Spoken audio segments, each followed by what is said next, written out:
Sejarah uang. Kita sudah sering sekali menilai harga dari setiap barang dan jasa yang ada di kehidupan kita dengan uang. Namun, kenapa harus uang?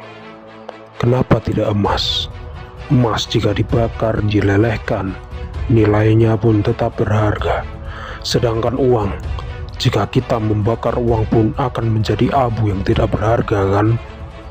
Dan uang yang ada di bank hanyalah sejumlah angka di komputer.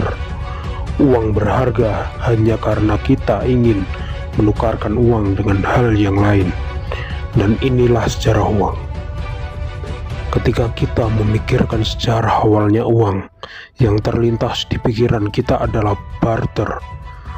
Barter adalah kegiatan tukar-menukar barang yang terjadi antara dua pihak tanpa perantaraan alat tukar.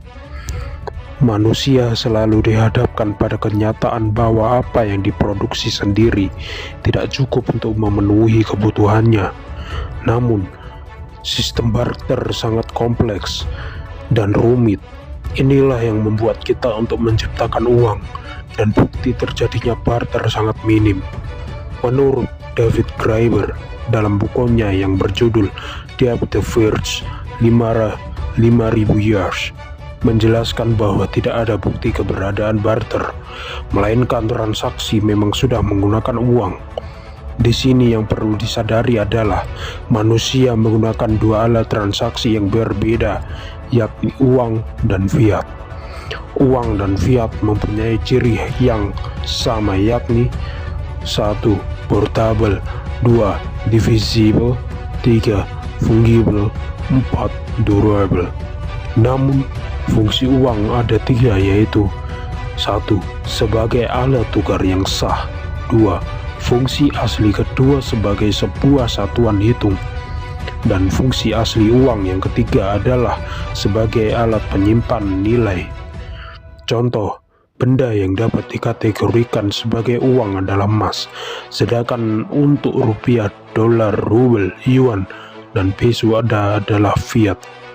Dapat diartikan bahwa fiat adalah uang kertas yang dikeluarkan oleh pemerintah sebagai alat pembayaran yang sah.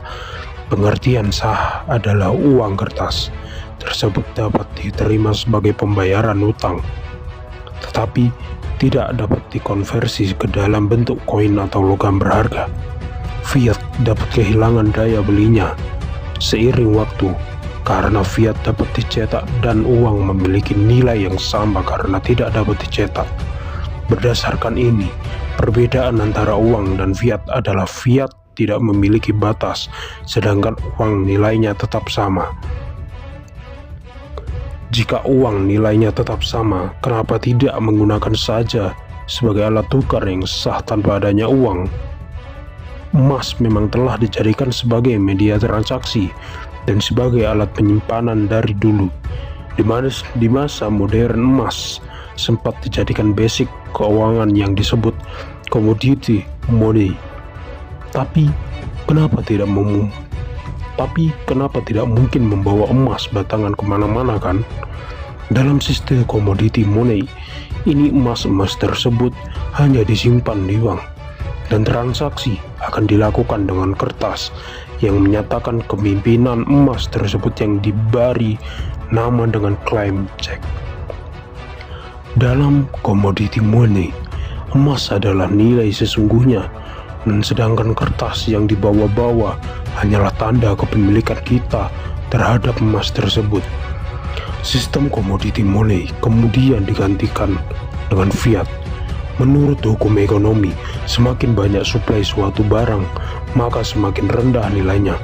Berbeda dengan emas. Emas tidak dapat dicetak sedangkan fiat dapat dicetak.